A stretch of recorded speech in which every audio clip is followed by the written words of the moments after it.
consultant.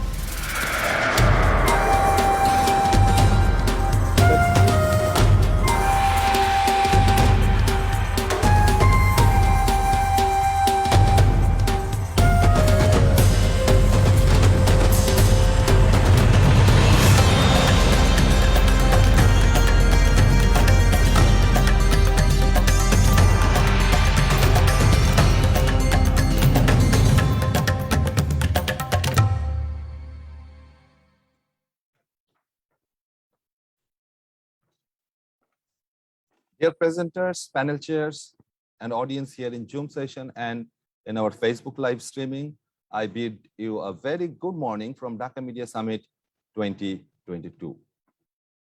As you know, the conference is jointly organized by the Media Studies and Journalism Department, University of Liberal Arts Bangladesh, and International Association for Media and Communication Research, IAMCR, Bangladesh.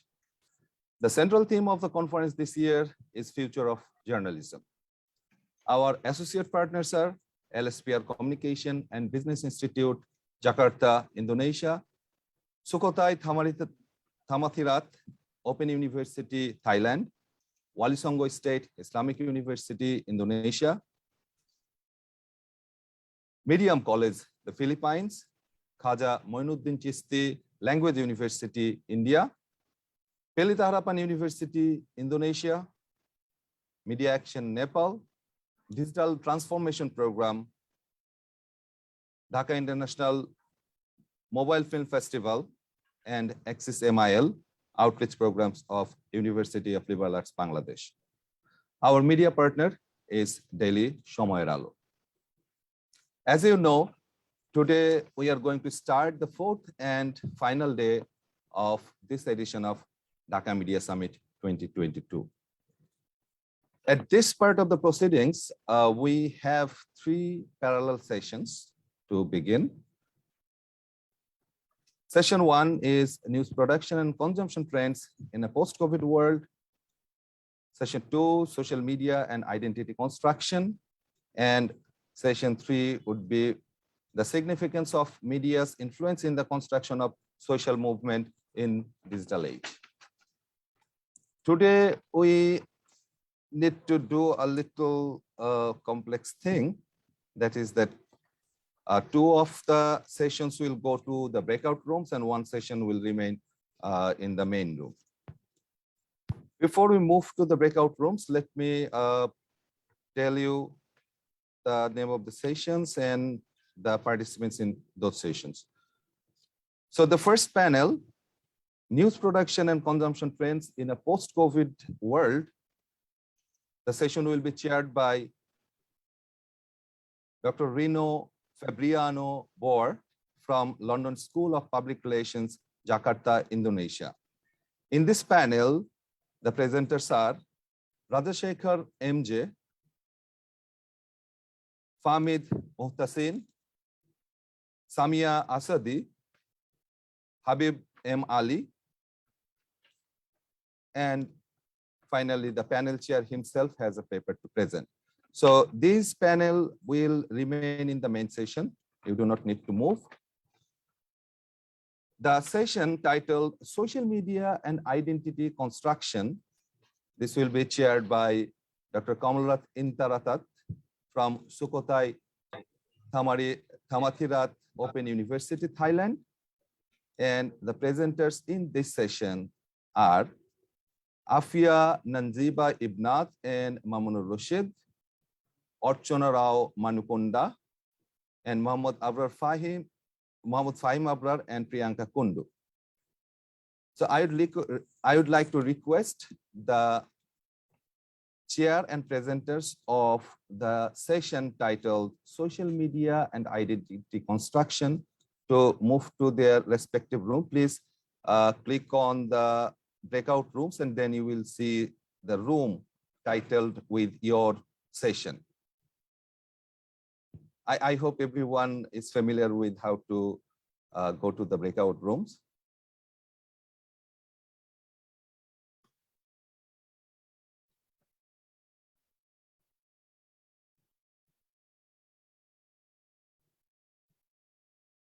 For the third session, the significance of media's influence in the construction of social movements in digital age. The session chair is Riri Mega Safitri from Walisongo State Islamic University, Indonesia. And the presenters of this session will be Aditya Yuda, Kenan Wisaksena, Hudawan, pardon my bad pronunciation of your name, Augustine Lutfianti, and Arlanga Nabil Nurfali Alifa Alang Ditya. So I would like to request the session chair, Dr. Riri Mega Safitri, to move to the breakout room with the respective name. In Zoom breakout, there is a limitation of characters, so you will not see the full name of the session, but the first part.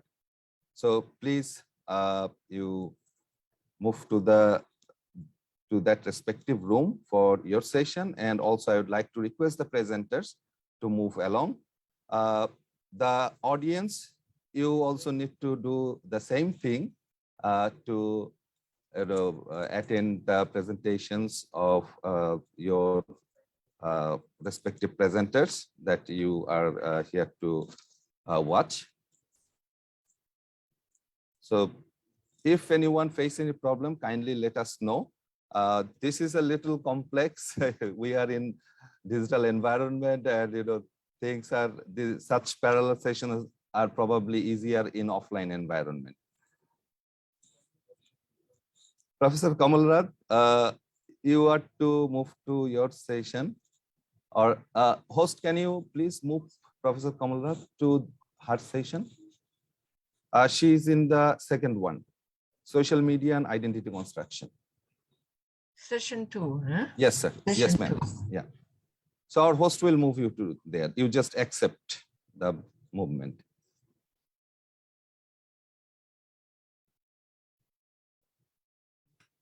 Yeah. Okay. So I hope in the main session we have, I can see Dr. Rino on screen. Also, I see my colleague, Dr. Habib, who is presenting in this panel. Also, I see Ms. Samiya, Asadi, Afia Nanjiba Ibnat. So I think all the presenters are here as well, but I don't yet see Mr. Rajasekhar MJ. Are you there, sir? Mr. Rajasekhar MJ?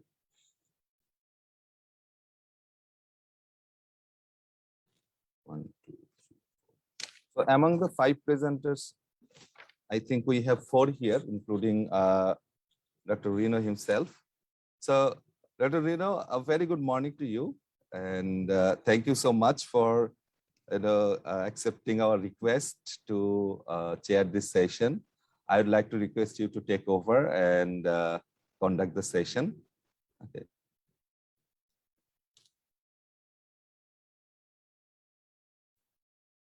Okay, can I start?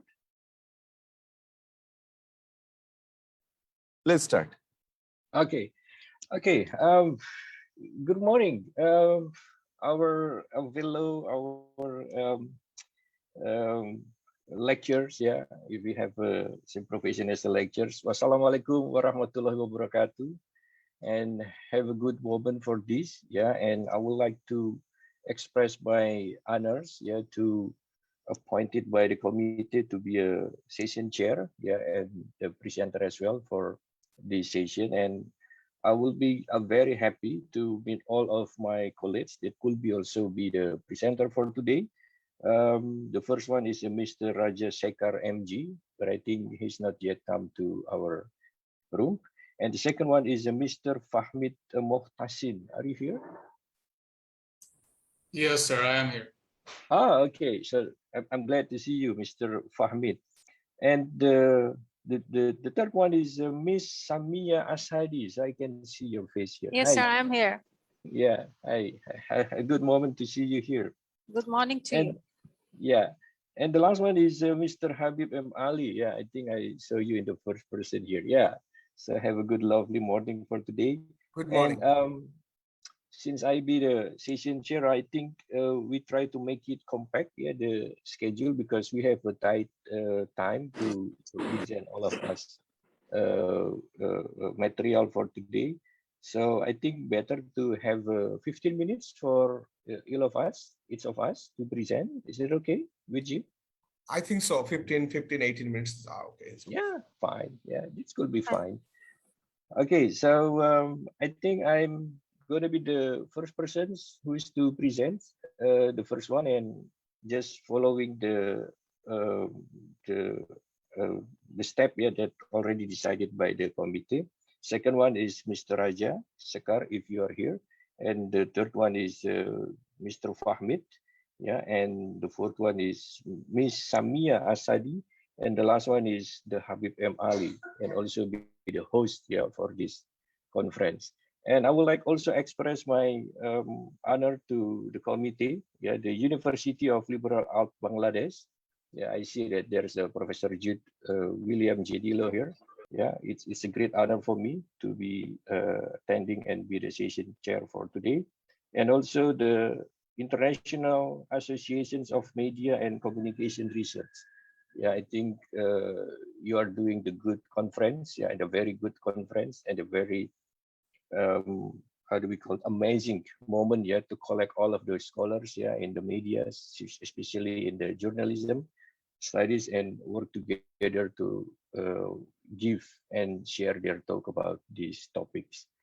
Okay, so I think I ask your permissions to start to present my presentation. Hold on.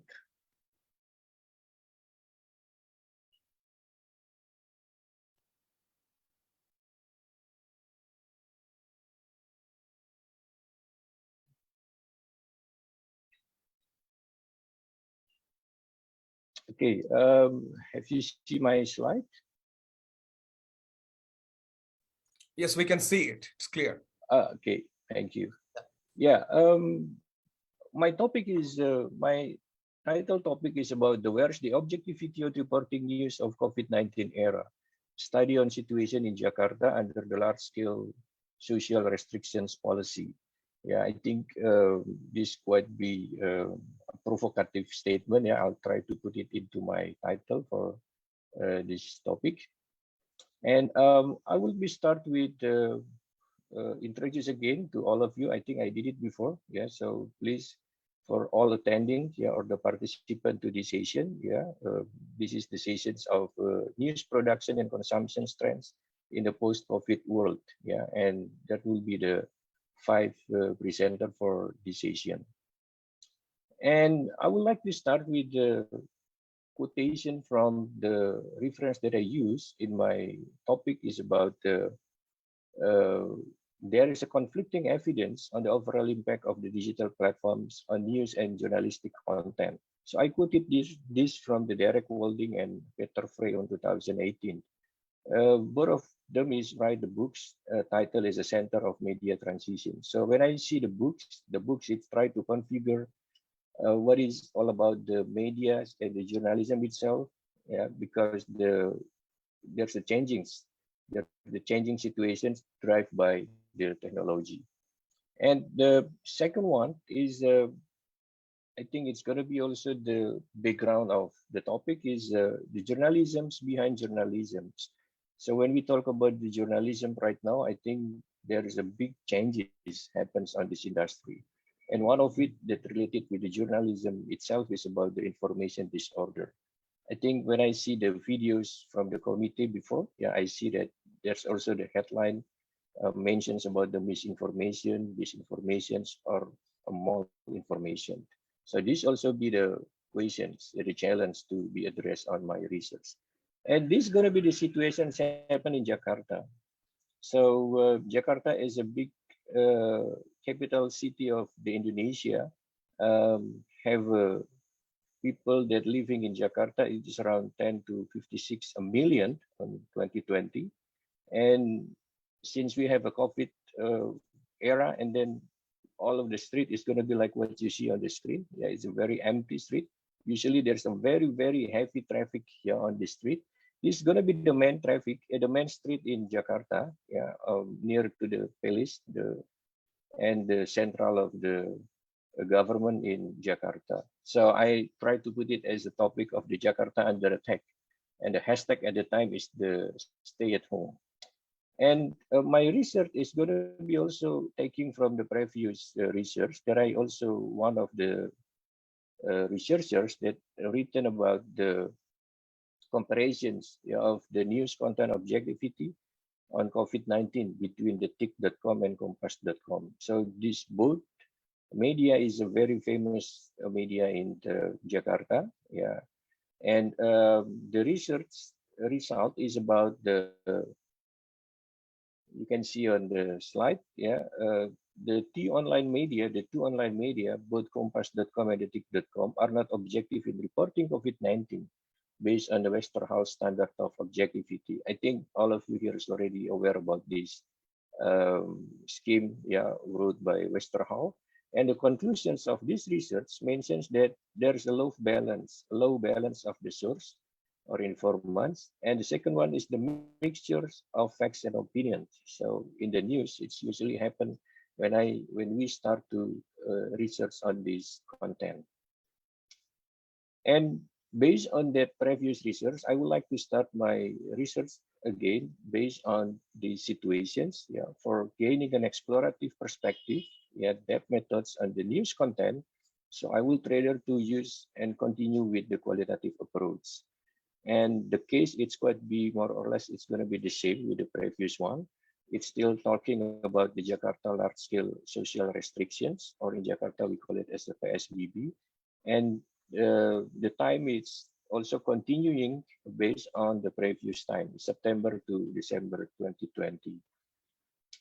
And the research methodology that I use on this research is the qualitative approach with Robert Enman framing analysis, and taking a different two media. Is the first one is the IDN Times, and the second one is compass.com. It's the same with the previous one, but it's the different methods.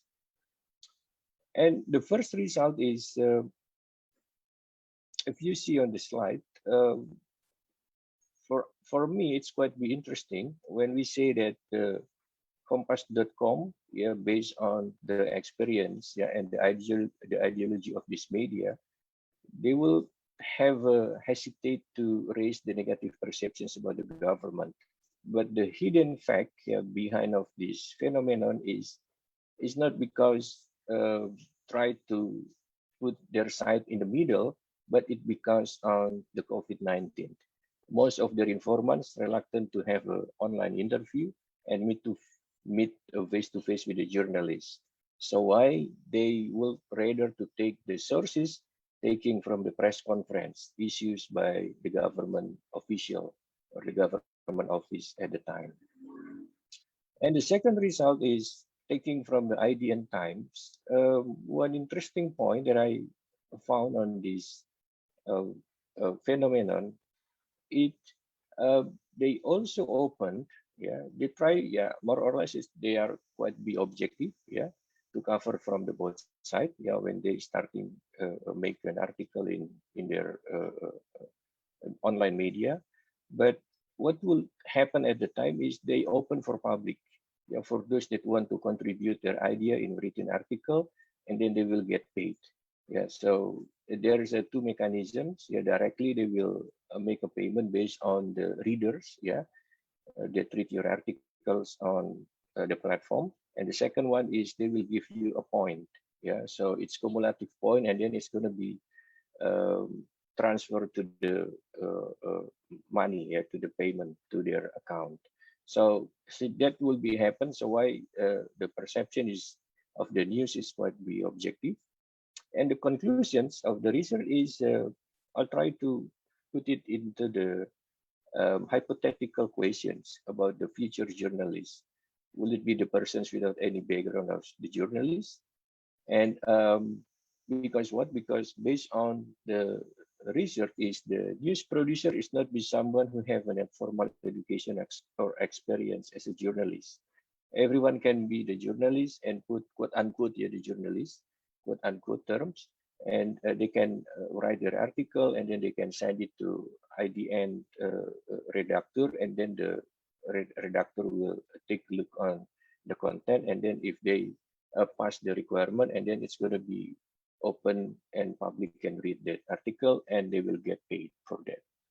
So the digital platform have changed the news production process. So it's not coming from the root of the journalist profession, but it's going to be open for public right now. And the second one is the objectivity of the news is difficult to conclude if just based the quantitative approach or the measurement tools. Like we did before on our articles that already passed in one of the Scopus article journals, it's quite difficult to interpret as what it is. There's no objectivity between the detik.com and the compass.com. So I'll try to continue the research into the qualitative approach. And the last one is the COVID-19 had may constraints the media to gather information from the old or traditional persons on the initial period of COVID-19 spread. It's going to be around March 2020 and September 2020. In Indonesia, March 2020 is the very beginning process when the COVID spread out around the city, starting from Jakarta and around of Indonesia. And this peak moment it's happened until March, until the September on 2020. So I think that's all from my research. I'll try to close my presentations with quote this statement from Derek Walding and Peter Frey. The consumption, distributions, and productions of news have altered fundamentally right now. If I may suggest, maybe all of the participants can read and download it, the articles in the left side of the slide, The Future of Journalism. I think it's quite good to be read and try to understand the situations of the journalisms right now. I end my presentations now on and I stop to present. Okay, and now I'll give the second presenter to present your slide. Mr. Rajasekhar, are you here?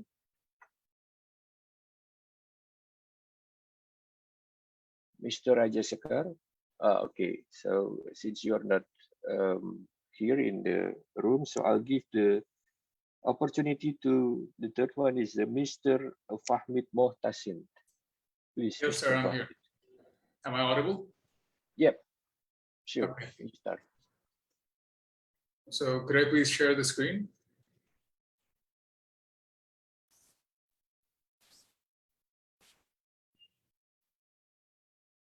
Yep.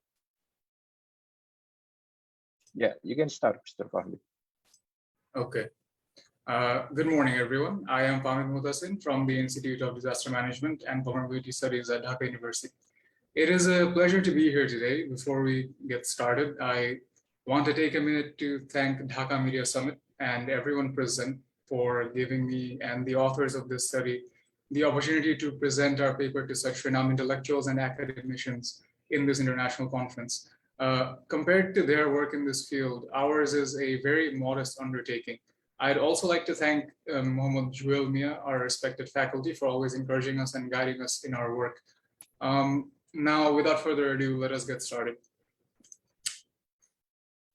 The COVID-19 pandemic has had immense impact on people's lives and entire economies in the last 2 years. However, this impact was not felt the same way by everyone.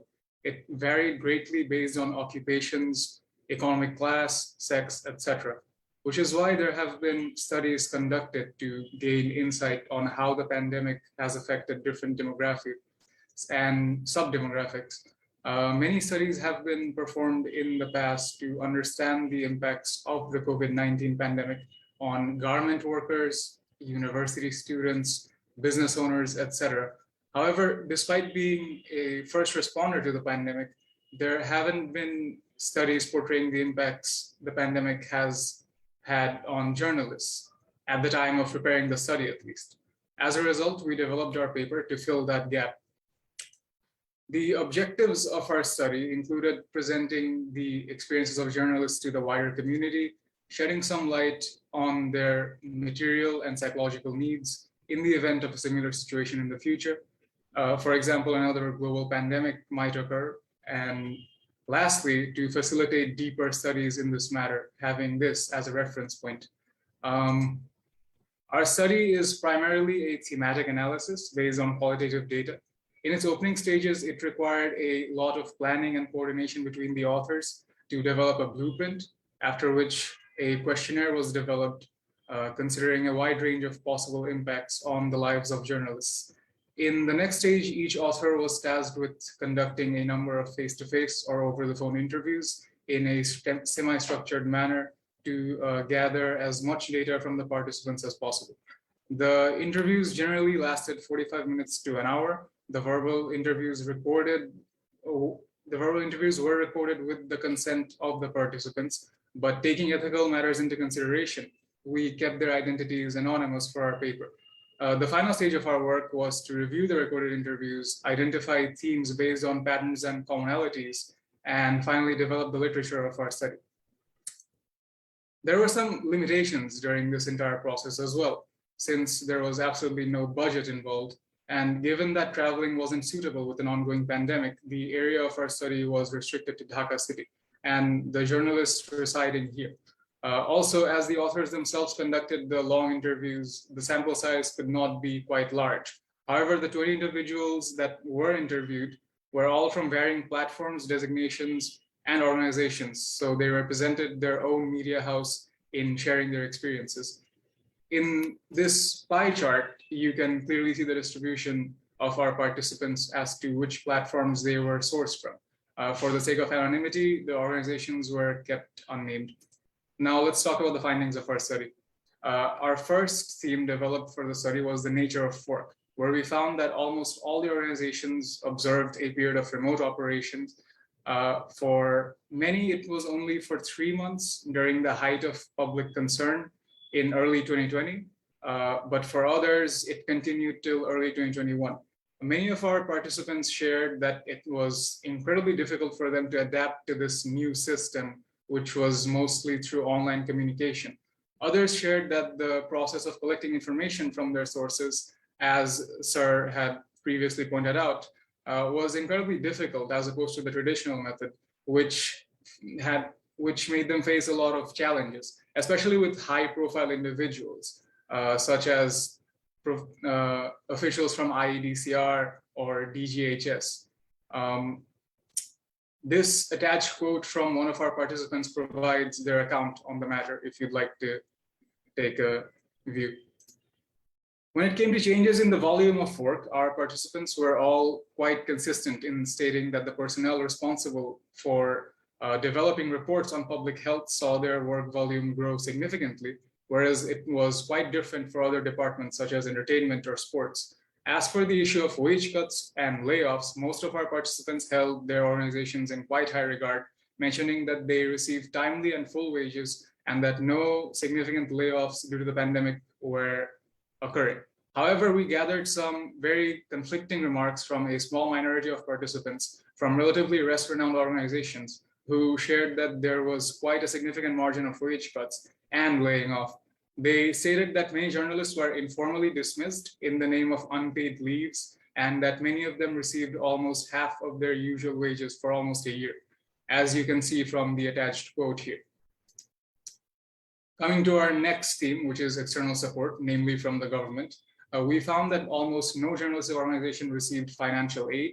One of our participants made a remark regarding financial aid, stating that government employees were all getting paid full salaries despite being on leave, but no such measure was being taken for journalists despite their role as a first responder. When it came to protective gear, such as masks and other PPE, interestingly, a few of our participants from highly renowned sources shared that they received an abundance of them from a number of government sources. However, the majority of participants from relatively less renowned organizations all claimed that they hadn't received any PPE from government sources. The government's sharing of information, though, in its press releases was praised by most. However, there was criticism regarding the fact that feedback from the media was discouraged after a while in the press releases. Apart from that, none of our participants mentioned having difficult interactions with law enforcement as long as they had their IDs with them. The next theme discusses changes in the journalism sector observed by the participants of the study as a whole. The first observation from them was that most, if not all, news became centered around the pandemic. For example, news in the entertainment section were of celebrities catching the virus or of film production being delayed due to the pandemic. The participants belonging to newspaper agencies reported that their daily publication got shortened both due to a lack of budget and lack of news in other sectors. Some sections of the paper got omitted entirely, while some got merged with others. Adjustments were also made to the tone in which news reports were written or delivered in the television. Journalists understood that people were highly anxious and depressed due to the pandemic. So many of them chose to highlight their reports in an optimistic way. But when it came to the health of the journalists themselves, namely with COVID, approximately 60% of our participants reported contracting the virus themselves, some contracting it on more than one occasion. They also shared with us that they assumed to have contracted it in the line of work, from visiting hospitals, graveyards, and other public spaces. The majority of participants that did not contract the virus were revealed to not be directly engaged in field work during the pandemic. When it came to social relationships, our participants shared that the people around them were all supportive, more so than usual, but the lack of physical interactions deteriorated social relationships in some cases. They tried their best to limit that through online communications and reported that their use of social media increased exponentially during this time. Some journalists shared that their families were incredibly concerned of their safety due to the nature of their work and needed consulting to come to terms with the idea. Our participants also reported having immense psychological impacts due to the pandemic. Some shared that they were in fear for a very long time on whether they'd be able to keep their jobs as their families were entirely dependent on their salaries. One female participant shared that she was incredibly worried for her newborn and was considering leaving her job for the safety of the newborn. Others not directly engaged in field work reported that they were suffering from mental fatigue during their leave and could not regain their previous levels of productivity after resuming their work. Many of the journalists lived with their parents who were under threat of COVID-19 significantly, more so because of their nature of work, which the journalists struggled with dealing with. All in all, there were significant mental hurdles the journalists had to cross as well. In conclusion, we can surmise that governments were unprepared to handle a pandemic of such a scale globally, not just Bangladesh, and were not able to provide its citizens, namely the first responders, with sufficient support. Despite that, journalists were able to stand firm in their positions, but findings of this paper can be used to identify what shortcomings there were in supporting them in order to make that possible in any future similar situations. And they can also be used to further analyze for further analysis by policymakers or social scientists alike in the future. Thank you very much. Okay, well, it's a great present. Yeah, it's a great topics that you already did. Yeah, on your research, Mr. Fahmid Mohtasin. And now I'll going forward to the third presenter for today is Ms. Samiya Asadi. So the committee, please turn off your slide, Mr. Fahmid. Yep. Yes, sir. Okay, now goes to Ms. Samiya Asadi. So please take your time, Ms. Samiya. Thank you, sir. Are you hear me? Yes, yes, sure. It's very clear. Is it visible? Yes, yes, okay, it is. Thank you. Thank you, sir. Yep. Thank you, sir. Thanks to ULAB and IMCR to arrange this thought-provoking conference. And I'm going to start my presentation. The topic or title of my presentation is Changing Pattern and Gratification of Consumption COVID-19 News from Social Media, Understanding Bangladeshi Audience Behavior. I'm Samiya Asadi, Assistant Professor Stamford University, Bangladesh, Journalism and Media Studies Department, and my co-author, Dr. Hasan Mahmood, Senior Manager, Learning and Development, Sanofi, Bangladesh.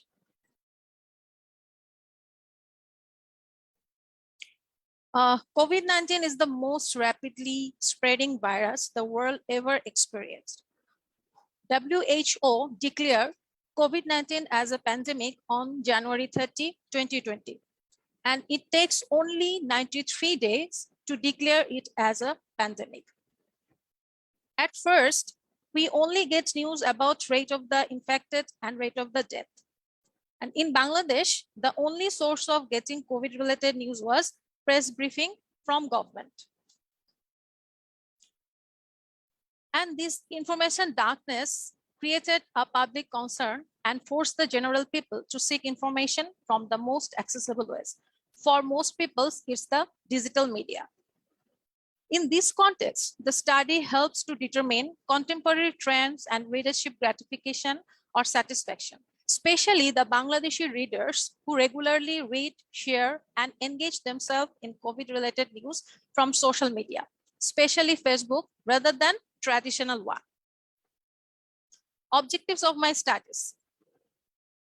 Identify audience gratifications by using Facebook, to observe audience interactivity and engagement by using Facebook, to compare audience dependency on COVID-related news versus user-generated content provided by Facebook, and to observe the changing pattern of communication exploring social media. Method. Primarily, this study is a quantitative initiative to collect and process the data. It adopts descriptive survey method. We conducted an online survey comprised questions related to audience satisfaction, engagement, control, user-generated content by using social media. And the survey URL was distributed via the first author and second author social networks. And the survey ran for 3 days from 2 March to 4 March 2022. Theoretical framework. The findings are discussed with use and gratification theory. And the theory was coined by Kerzenblumer in 1972. Earlier studies of UGT were based on traditional mass media. Those studies basically find 4 basic categories of audience gratification. These are cognition, diversion, social utility, and withdrawal.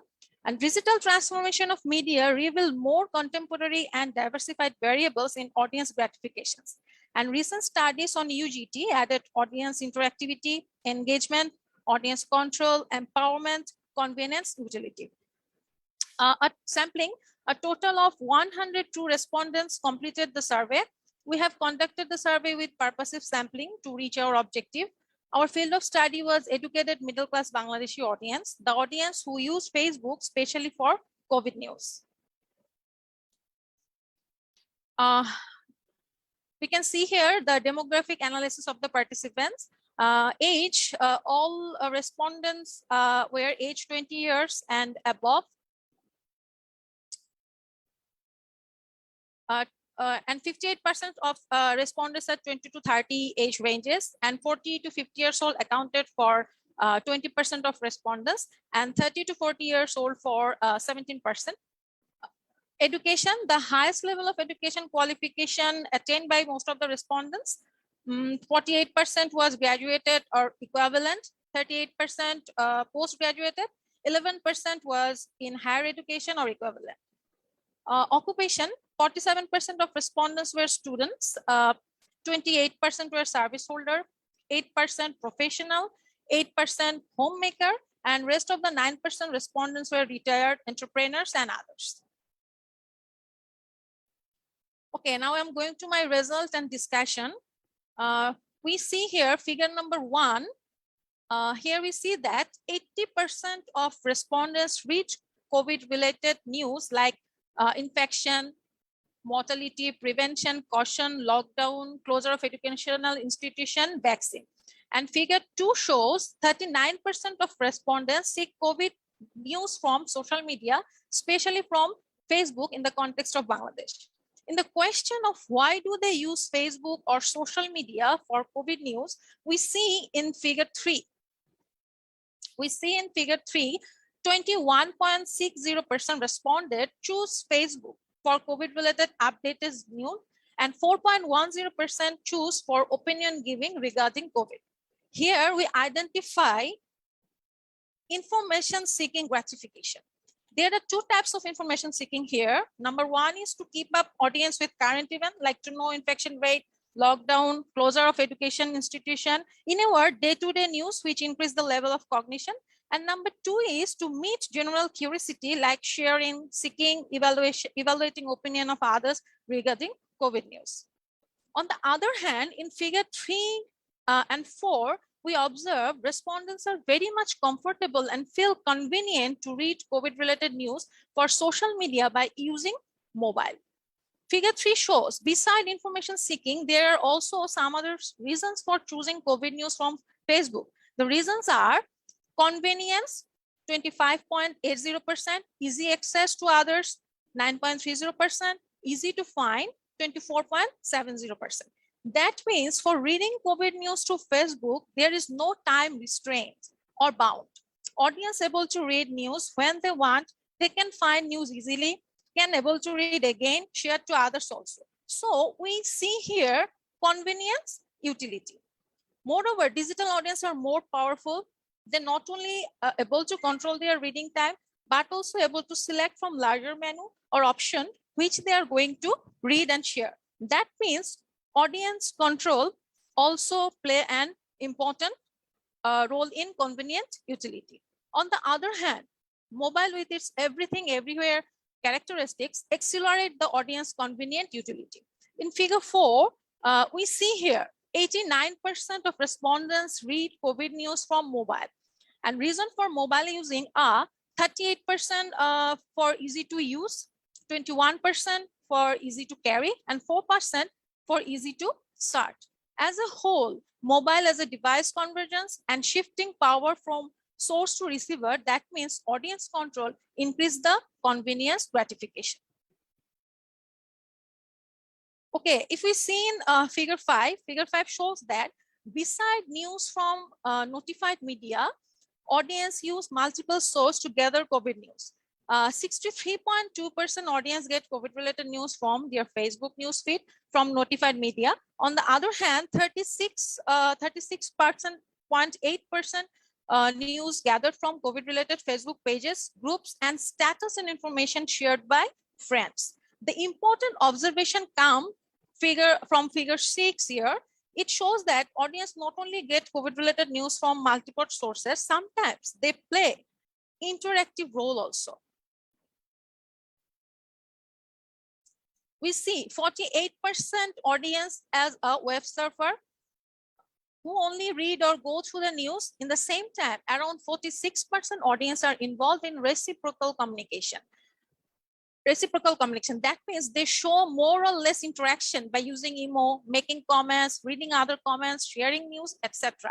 They are treated as expressive audience. Among expressive audience, we see 9% only use emo, and rest of the 39% are involved in making comments, sharing news, reading others' comments. That means they're involved in high level of interactivity. High level of involvement, engagement, in a word, interactivity make high level of gratification. And figure 7 and 8 try to answer where do audience share the news and why do they do so. In figure 8, 50% of respondents feel that they share news to different platforms of Facebook because these news are seem important to them. At the same time, 29.6% respondents share news to exchange their perception, ideology, opinion regarding COVID news to their friends. Here we see through interacting with the topic by using Facebook, respondents get a common group for interaction, a sort of interaction which make them feel updated, relate to one another as well as social by using digital platform. Thus, Facebook provide conversational currency. That means by using digital platform, audience interact on COVID with each other and find a commonness and belongingness. And the gratification audience obtained through conversational currency, which known as social utility or conversational utility by using digital platform.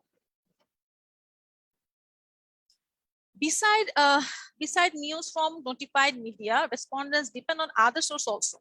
In figure 9, we see 43% respondents get COVID-related information from different Facebook page group and from also status article written by their friends. Here we see the presence of user-generated content. Respondents' friends who are basically Facebook user, but sometimes play the role of source by generating COVID information on Facebook page group or on their timeline. And respondents grab information from UGC and gratified also. If we see figure 10, we find reason for UGC dependency. From UGC, 74% respondents get new information, and on 30% audience feel empathy, sympathy, and united in a common matter means obtain psychological motivation, which also triggered as a gratification. This is a significant finding we observed in our previous slide that 50% of respondents search to Google for seeking information. We find that respondents depends on search engine rather than UGC. It's an important significant findings. That means beside psychological motivation, respondents are very much depend on private searching also. If we analyze the type and pattern in our next slide, we can say that news from social media communication, we find a blending, bending, and merging of mass, interpersonal, and group communication. And last but not least, one of our survey question was to the respondents, do you think news from social media is more trustworthy than traditional? Interestingly, 58% says no, traditional media is trustworthy rather than social media. And 26% are confused. They are not sure. They are like ambiguous. And 16% says yes, social media is the trustworthy rather than traditional. Though digital platform unfold lots of dynamism for audience, but at the end, most of the audience go for back to basic. That means they trust on traditional media for consuming news. But at the same time, we don't know how the future will unfold with its new dimension. And as academician, we need to observe the changing pattern and dimension of future media and audience as well as. Thank you. Okay, thank you, Ms. Samiya. Wow, interesting research, yeah. So you can profiling, yeah, in a good way of the consumer of the social media, especially happen from the student side, yeah, because generally your respondent is quite with the students as a background, yeah. Interesting. I found some interesting point that I try to address, yeah. Okay, now it's going to be our last presenter for this session, yeah, and Mr. Habib M. Ali. So I think now it's your time, Mr. Habib, please. Thank you. Thank you for giving me the platform, Dr. Rino. I'm just coming back. I have to open up my presentation. Just give me a second.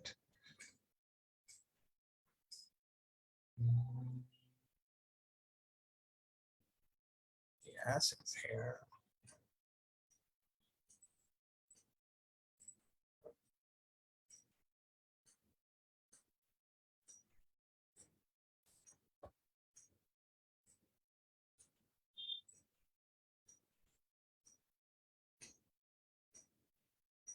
Can you see my slide? If you respond me, please, kindly. Yes, sir. Yes, it's perfect. Yeah. That's good. Just give me a second. I have to organize those things. And the full screen, please. Yeah, I'm using it. Just give me a second. I'll do everything. I guess so. Is that right? Yes, yes, it is, sir. Right. So my presentation is all about social media and health communication, as the title reflect. And I will talk about its application during COVID-19. First of all, I would like to give my introduction. So my name is Dr. Habeeb Mahmood Ali. I'm an assistant professor in the Department of Media Studies and Journalism. I usually teach strategic public relations, strategic communication, crisis communication. Today is it's a reflective presentation developed from my not a single study, but just a single study that was published last time in the Asian Journal of Indian Communication in Indonesia, and also a number of studies going on this topic. And this presentation has been developed from the review of literature and the findings as well as a cumulative product. So we have seen the dependency on social media during COVID-19. COVID-19 had exposed that how much we need to depend on different social media like Facebook, Twitter, in particular, other form of communication media that is connected through internet. There is an unprecedented situation that COVID-19 triggered in the first and second wave of second wave strike. We have seen a number of lockdowns in different countries in the world, and people were locked at home like situation. And these situations motivated or triggered them to use social media, rely on social media to communicate each other and find information to prevent the pandemic. Human beings naturally each communicative and social, and they try to communicate their pains, their needs, their affections, and social media played a greater role to connect them during this pandemic, in particular the lockdown situations. Also, there is a context that erupted because of this COVID-19. This is the greater environment that created fear and anxiety among different level of people, from kids to the elderly level of people. And this fear and anxiety triggered by COVID-19 created one type of information need at different levels among the audience, I want to say among the people, to how they can address this pandemic. For example, whenever any problems, any crisis, any problematic situations arise, and then people tend to find the strategies, people try to find the information on how they can deal with this crisis or pandemic or any kind of problems. And naturally, during the COVID-19, when it happened, when it struck, actually, when it struck our country all over the world, people in different countries all over the world try to rely on social media, search on social media, what kind of information they can find to prevent or to deal with this pandemic. However, issues like misinformation, disinformation, and fake news also came in the forefront during this pandemic, as we know about that, because social media actually is operational in a sea of information, in a sea of connectivity, in a sea of convergence that we already know about this. Social media, in particular, its engagement in health communication is articulated in different forums, in different health-related organizations and research as well. Hellman and their fellows says that on defining characteristics of all social media is the potential to facilitate engagement. Social media in particular, the characteristics that it has that can engage your audience, they engage the target audience on a particular topic. And though it is not much more proved in the study, but it is assumed and hypothetical statement in different scholarly articles and their observation that it's an interactive, synchronous communications enabling collaboration among numerous participations via technology. It's interactive means, as we know that we can interact each other, that are happening now in Zoom. Synchronous communication, it can synchronize with at a time in a number of social media channels. For example, in Facebook, you can use YouTube. In Twitter, you can use YouTube link to produce your video, to promote your video, to disseminate the information through videos, something like that. And collaboration means that participation of a number of technology, for example, sometimes taking photography, sometimes collaborations with merged with other technology like mobile phone as well. Public health organizations like WHO, IEDCR, CDC, Center for Disease Control in the United States of America, and different countries, the health ministries tended to rely on social media, different social media channels to communicate the preventive information, as well as we can find different social groups in different countries in the world, in particular in developing country, in our country, different social groups came out along with the NGOs to disseminate information about COVID-19 preventions and about preventing other issues related to COVID situation. In reality, am I audible to everyone? Yes, sir. That's good. That's good. Yeah, sure. There is a multi-way of communication at the same time, but in different places. Functionality available through social media, enabling public health organizations to move from basic information dissemination, typical of traditional mass media, to fully interactive information sharing dialogue. The most, what I said, say the critical aspect of social media engagement and the characteristics of social media is that it creates dialogue between the source and receiver, which is not much possible in the traditional mass media like radio and televisions. So in social media, in Facebook, in group, sometimes what I want to say, in Twitter as well, someone had been conducting a workshop and it is going through on Twitter on text message. Sometimes it also goes on Facebook Live and video basis. Sometimes audience asking questions and someone is responding to their questions. It happening as a dialogical mode of communication that is enabled by the social media. And these characteristics, this power of social media these days being used by by different health organizations, NGOs, and social groups as well. Sorry, just a minute.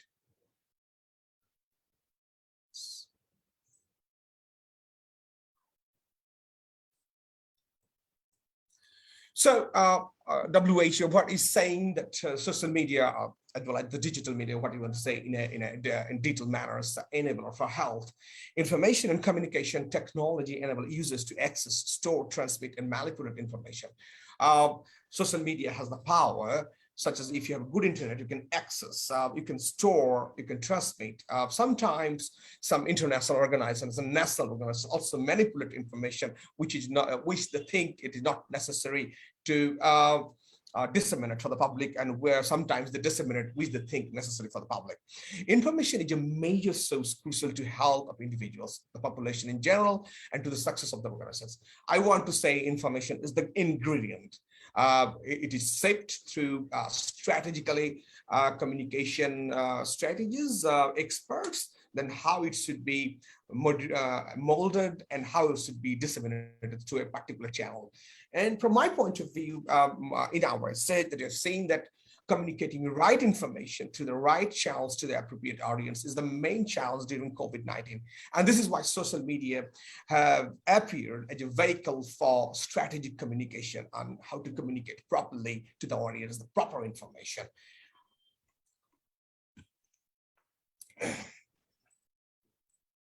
I want to give a prominent example in our country, on the Facebook page that call it the Plasma Bank of Bangladesh. So many of my audience, my students know about that. I will show also in my class that this one of the highly used Facebook group during COVID-19, the recovered COVID patients are coming in this phase. Sometimes they donate their plasma, they're giving the number so that the infected current patients can communicate and find recovered patients for plasma, such as the plasma donation bank was developed through this Facebook page and it was communicated. This is the prime example in a country like Bangladesh. Though some problem happens on this page, but in most cases, it helps the people positively during COVID-19. Social media, just a minute, I have a message here. Okay. Social media can work best when it is integrated with traditional public health communication channels. A scholar like Rahman already found in his scholarly write-up that social media can also work with traditional health communication channels, such as what I want to say, that face-to-face communication, such as word of mouth, such as radio, community radio. So it has regions. I want to go a little bit because all the people in a country do not use social media. There were a lot of in a later discussion, I'm going to discuss about it. So the deprived people, the left out people can be reached through face-to-face or word of mouth communication, or maybe the community radio channels or other forms of communication like alternative media, if it is possible during COVID-19. COVID-19 because social distancing was mandatory. We can target reach a diverse audience through social media. Yes, of course, because these days it has been proved, in particular during COVID-19, the social media being used different level of audience, students, teachers, professionals, LLAs, and even some players. All the persons have all the different level of communities could be reached through identifying proper social media channels, what social media channels using they are, what are the groups they are using, so you can find out the groups and reach them properly. Social media allows to share public health information in new spaces, because before we tend to give information on poster, maybe on radio, on television. Sometimes it is not possible to get the information properly to the audience. However, in social media, it is possible in that sense that some people use Facebook, some people use YouTube, some people use Instagram. For example, if someone missed out information, a notification about COVID-19 on Facebook, he or she can be engaged through YouTube or maybe Instagram if it's available there. In most cases, for example, like me, I'm available on Facebook and Instagram all the time, and Twitter.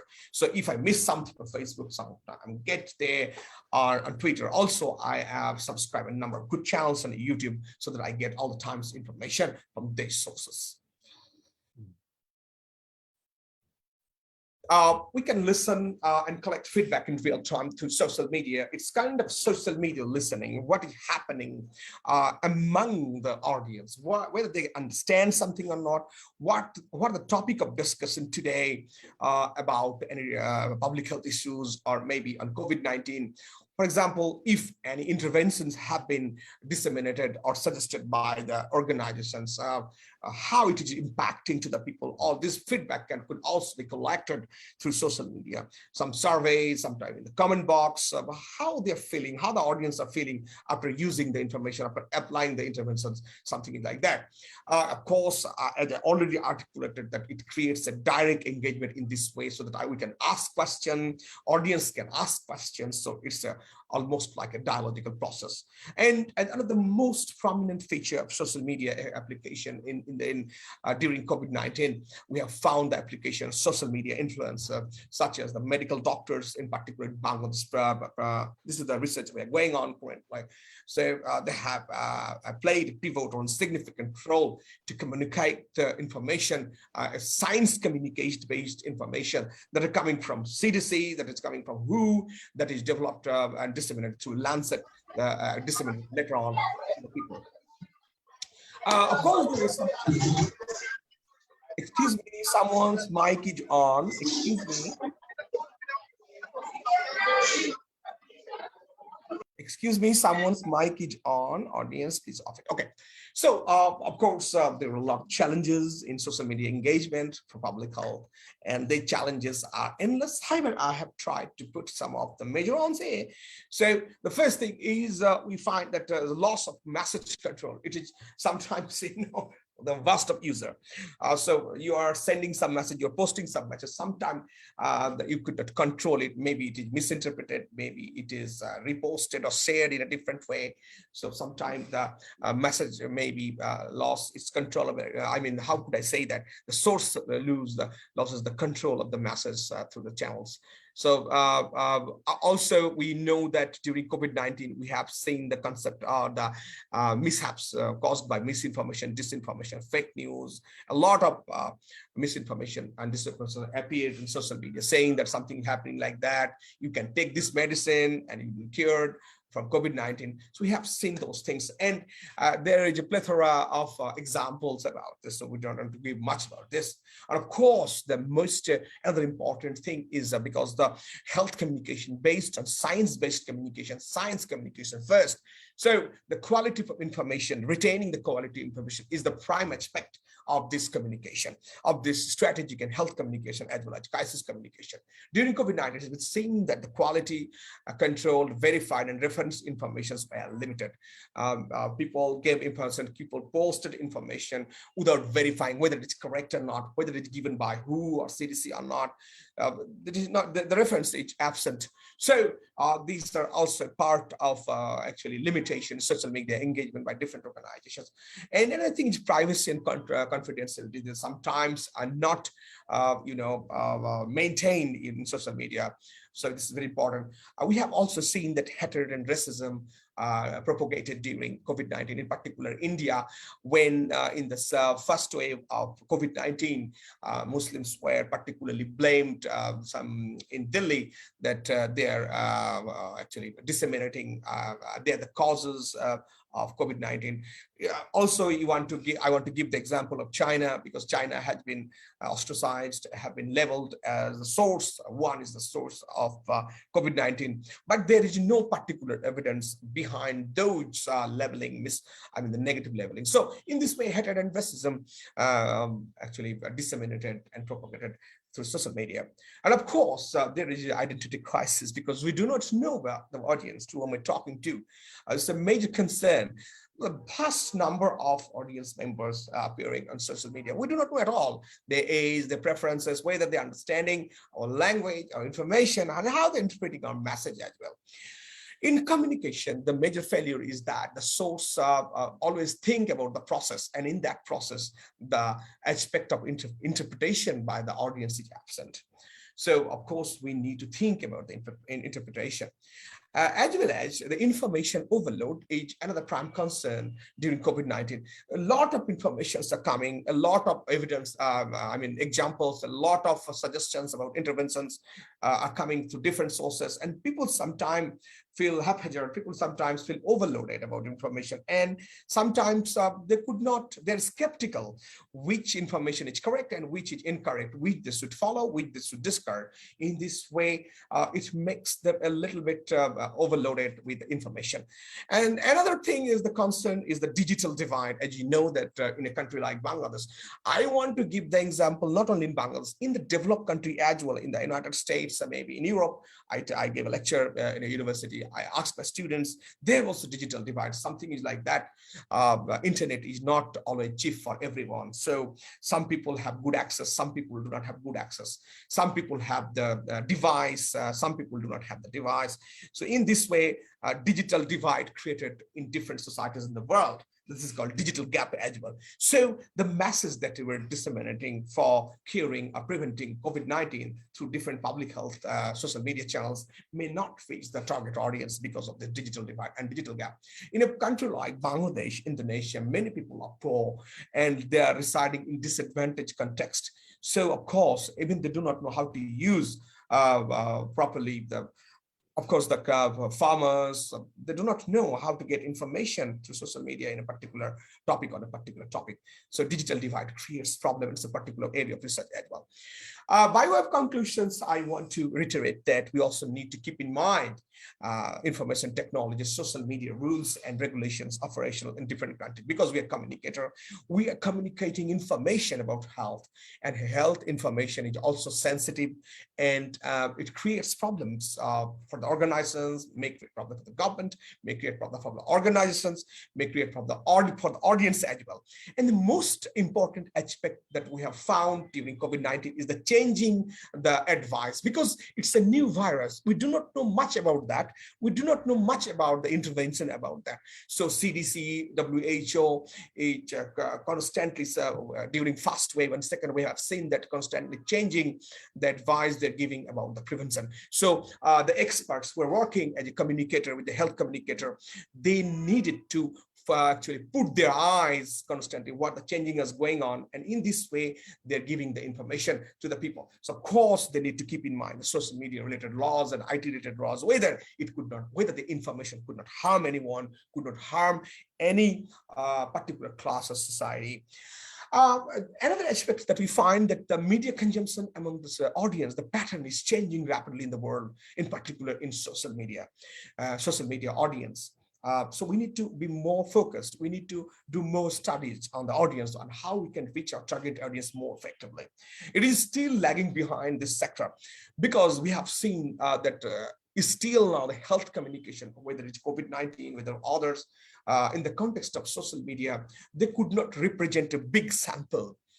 There are a lot of papers that are coming in different peer-reviewed journals, but they're not representing the entire country. They're representing is just a tip of the iceberg. They're saying that, oh, we have done this research on this particular sample, but it doesn't depend the whole country at all. Whether it is vaccine hesitancy, whether it is about something about effectiveness of prevention or message, something like that. So in a country like Bangladesh, we need to do more audience study, more message study in order to find actually our target audience so that how we can reach them properly with proper message. Yes, we need to keep in mind our target audience are drivers, which have effects on multiple levels on issues like COVID-19. I have used another most important phrase, multiple levels of people. Multiple levels of people, that is a topic from public lessons and strategic communication. How it is multiple levels of people, such as audience are diverse. Some audience are stakeholders like health citizens, health officials, some are policymakers, journalists, stakeholders level. Some are the general audience like students, the people who are residing as the general audience people. So we need to learn, we need to divide the multiple levels of people and the message for them, particularly when we work for the organizations.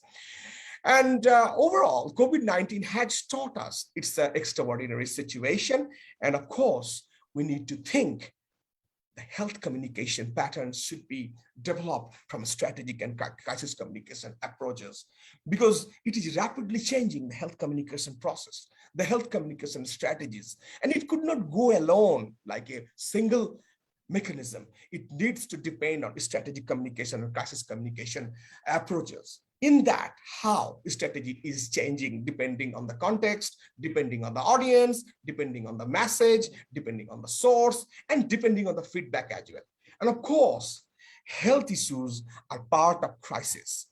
You can see that COVID-19, of course, health issues, it creates different crises as well, such as food crisis, for example. So we also need to think that how the other sub-crises could be resolved as well as health communication by the health communication expert involving our policymakers. So thank you all. This is my presentation. If you have any question, you can ask me, please. Thank you, Mr. Habib. Such a great presentations and such a great topics that you all deliver. Yeah, challenging of the health communications, yeah, because of the COVID, and then we must take a look on that side. Okay, I think this is going to be good for us because now Mr. Rajasekhar is already here. Yeah, Mr. Rajasekhar, are you here? Okay, so yeah, I'm sorry, just give to you to present about 10 minutes because after that maybe we can still have time to come into the question and answer. Is that okay with you? Okay, so please take your time, Mr. Rajasekhar.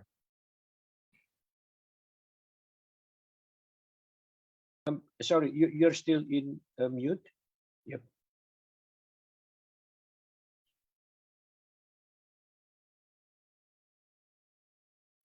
We cannot hear your voice. Maybe the committee can help you to settle the problem.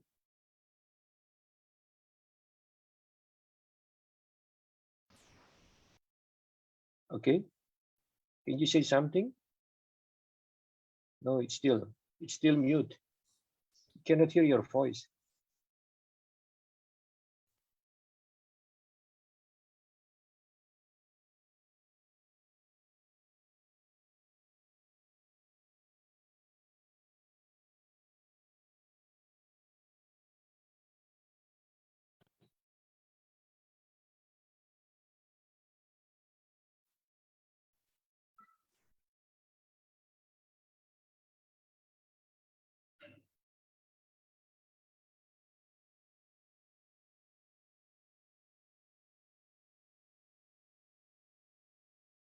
Oh, it's already end the participants. So I think you're the last presenter to be present for this moment.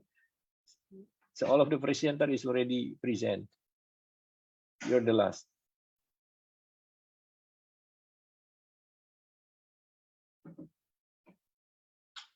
Okay, so do you want to take this opportunity to present?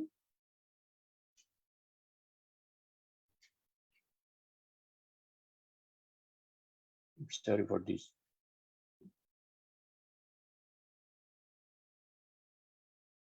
Okay, so now we are coming into the question and answer for the participant. Is that what you?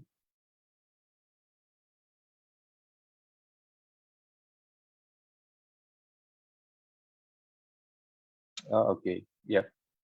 Sorry, Mr. Rajasekhar. So once that you already settled with your issues, and then I can give you the opportunity to present again. Yeah. Okay. So now for the audience, for the participants, if you have some concerns or the questions, yeah, you're showing your point here to the presenter. I think we already have a 4 presenter, including me. Yeah. And it's going to be a very interesting point. Yeah, it's very interesting topic here by the presenter. So please raise your hand, and then I'll give the time to raise your concerns to the speaker or the presenter. Anyone? I think Mr. Habib has a lot of fans here. Yeah, your student. Yeah. Any question? My student, you can ask me any question. They are all here. Sure. They feel maybe shy a little bit, I guess so. They will ask me a question in the class because we'll have a bigger class about this. Not today. Of course, I know they will ask me a question. Yeah, I'm happy to answer. If you have any question about social media, any question regarding any question, because I'm doing research. Audience, my students. Hello, sir. Yes, please ask me. Yes, please. Hi, sir. This is Benazir. Sir, how do you think social media is affecting the current market where everything is like reopening and stuffs like that? I'm sorry. Can you tell it Sir, again? how social media is influencing the current market and smaller businesses as everything is reopening, like the markets and everything, like universities, starting from everything that those are reopening. How is it still affecting our? It's a good question. Of course, it has a lot of contradictions about the effectiveness of social media because, you know, how the effectiveness is measured. Very good question. We put share, we put like, but sometimes we do not engage ourselves with these informations. Sometimes we just put like and share as a feedback. But in reality, if we find the concept, if we find the aspect of effectiveness, we need to measure the engagement, whether you are acting upon on the issue or not. That I said in my strategic PR class. These days, the traditional way of measurement is always that feedback, whether you understand or not. To that concept, it was confined, health communication, be it social media communication. But these days, when I talk about strategic PR, strategic communication, in my PhD also I say that we need to find the engagement, whether they're acting on the advice or not. You're trying to sell some products and services. You're trying to say something to act on some issues like COVID-19, how to prevent it. People know that they need to wash hand. They know it. They're pushing like, they're sharing it, but they're not washing their hand. So how do we find the effectiveness then? Is that right? So Yes, sir. Hypothetically and from assumption, we can say that social media is working. How? You talk about the media business in particular, some social business or something, maybe the ground level business. Yes, it is spreading. People are working and people are doing business. A number of studies are showing in different developing countries that social media is improving their conditions. However, some startups are falling down because of their management limitations. It is very correct. Some people will, it is a theory of the economics. When one person grow up, one group will grow up, another group will go down. It's the theory of economics. So in business as well, one group is doing well and another group is doing fall. It is the situation. You can see in the world, China is doing well when the another part is doing bad. In China, social media is doing rapidly changing the world. Their WeChat, you know, the social media platform WeChat, it is, you could not imagine how much they're effective among the Chinese communities. When I Australia, I have seen they're all communicating with their WeChat. All the businesses are going their WeChat. So if you see the effectiveness, you have to go to China. You have to find the social media effectiveness there, WeChat. So this is my answer. Thank you. Okay, thank you, Mr. Habib, to answer about that concerns. Yeah, I'll give the time again, the opportunity to Mr. Rajasekhar to present about your topics here, but it's a very limited time. So because based on the committee tell to us that the 12 in Jakarta times 12:25, all of the participants from the different room will come into this room. So please take your time now.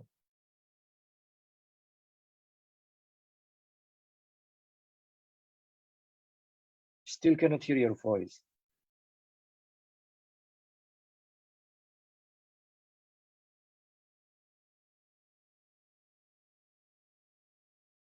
Still cannot hear your voice. Sir, I've joined from a day. Yeah, sure. Now it's Yeah. work. Yeah.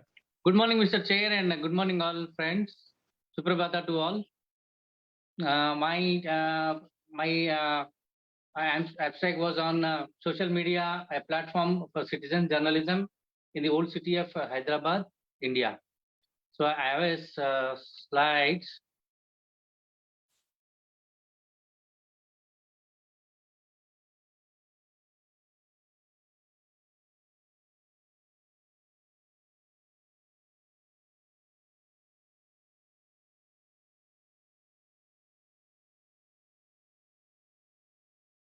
Sorry to, I've done a lot of homework, but last minutely these things are.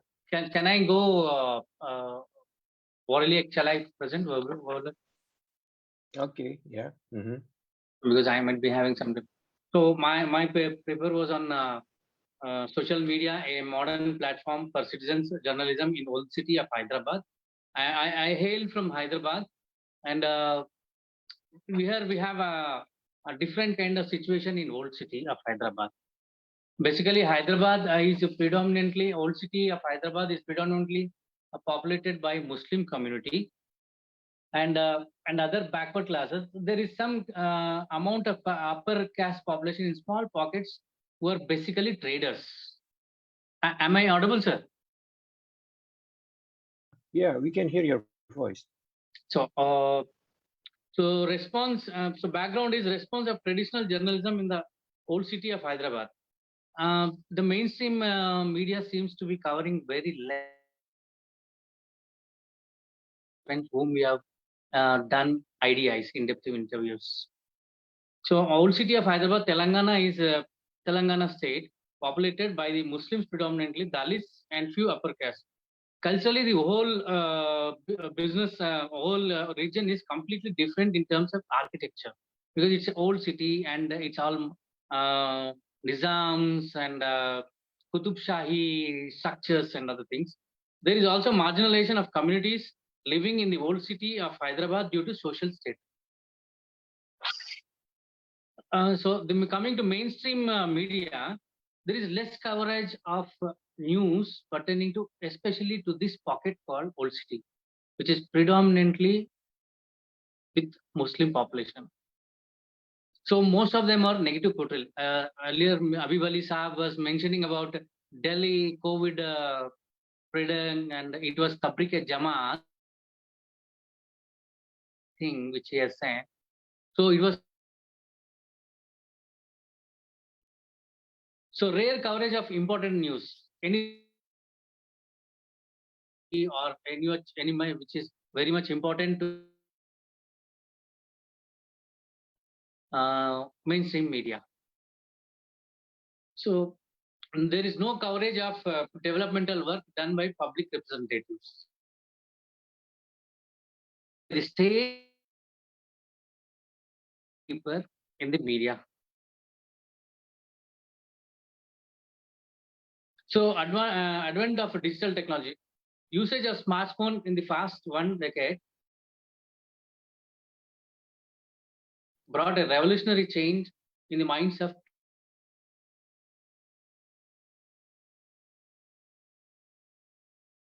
social media apps where we can create a page for us, and social media is a two-way communication.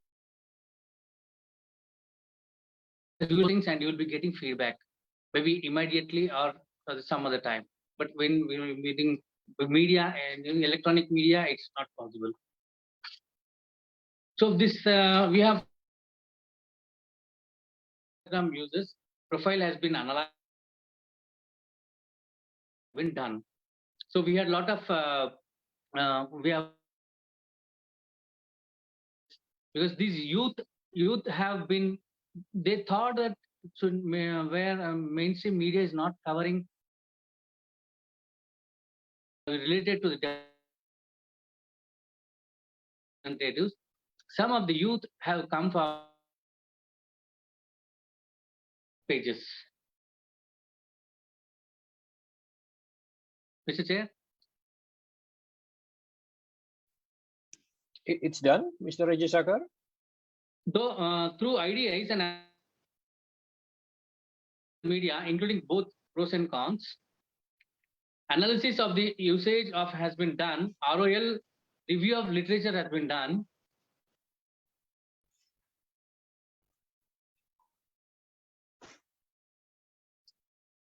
So user convenience in social media is text messages, audio recordings, audio calls, video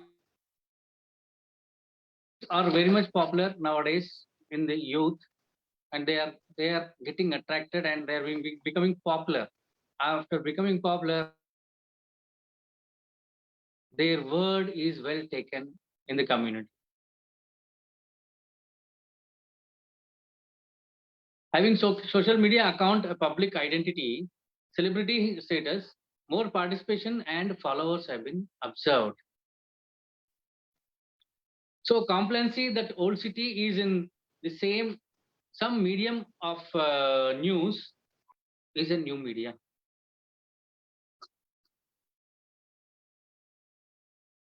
Whom we have done in-depth interviews. Bias in the mainstream media except Urdu, print and local. Very few media, mainstream media. And representatives. Whenever a mainstream media covers it, mostly negative. Like Habib Ali Saab was mentioning about the Tabrike Jamaat. We don't know whether it has been spread from that incident or not. We don't know in the first way. Suddenly cases popped up. We don't know.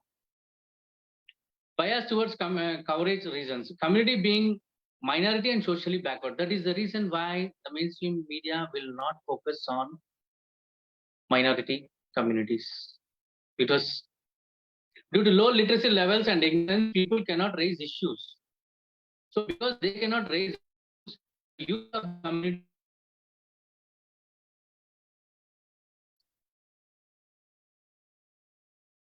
almost. Okay, Mr. Rajasekhar, I think your internet connection is very bad, so we cannot hear you clearly. My connection is very bad. Yeah, connection is very bad. We cannot hear you clearly about your statement. So maybe better if you come to your conclusions of the research, and then it may be short. Yes, sir. I'll do that.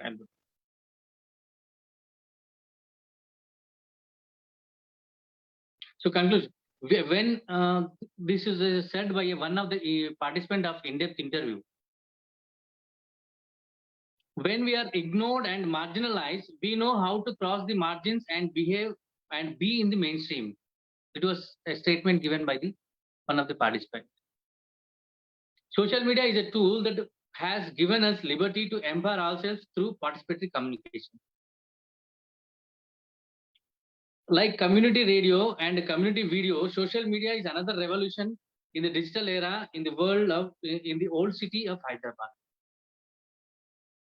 The situation is very different in old city of Hyderabad. So thank you, sir. Thanks for giving me. Thank you. Yes. Sorry for my poor. Yes, thank you.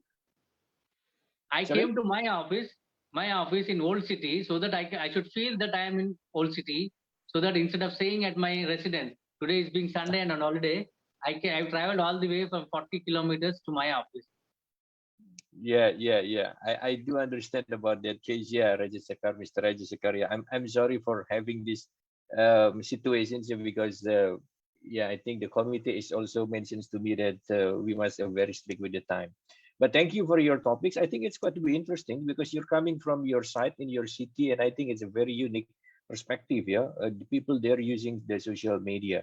Do we still have time to give the opportunity for the participant to ask the questions, or it's going to be end the time for us, the committee? Would you mind to give the confirmations about that? Do we still have a time?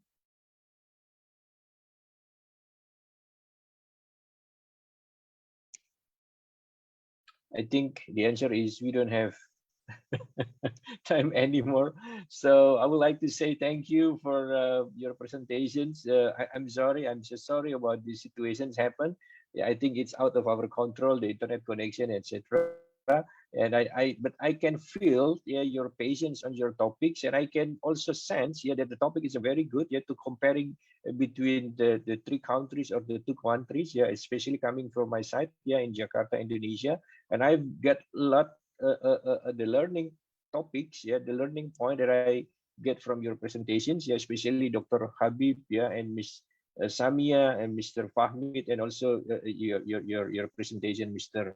Rajasekhar. So I would like to say thank you to all the presenter for present, and I think it's will the continue our relationships, yeah. And I say that I think, if I'm not mistaken, Mr. Habib said that you even come to Jakarta, and please come, yeah, to my campus in LSPR if you come again back to Jakarta. And I'm also invite Miss Samiya Fahmid, yeah, when you graduated from your school, maybe if you have time, you can come to Jakarta and meet me in Jakarta, and Mr. Rajasekhar as well.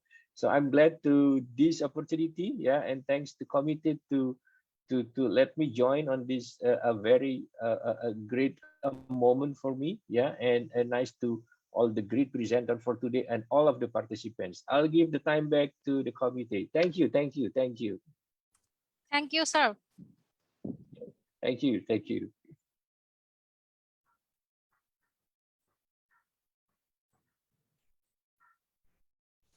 Okay, so I think we all are back here. Check the.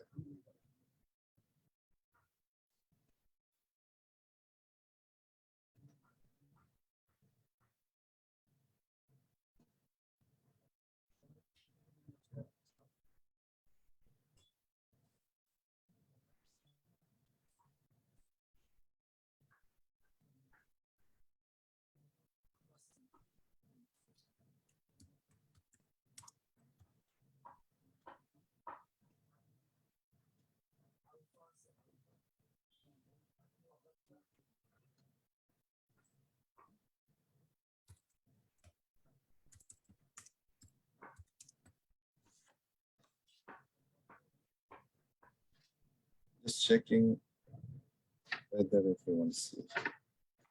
I think we all are here, so probably we can just close the record rooms.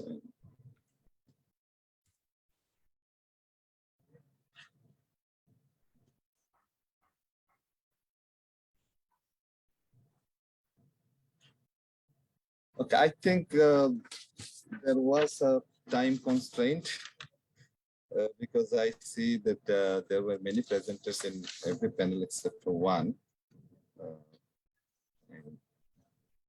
Anyway, so the conversations are always engaging. I was, going from one room to another, and I was listening to the conversations, and I was really enjoying. Last 3 days we had all the plenary sessions, so I could listen to one session attentively.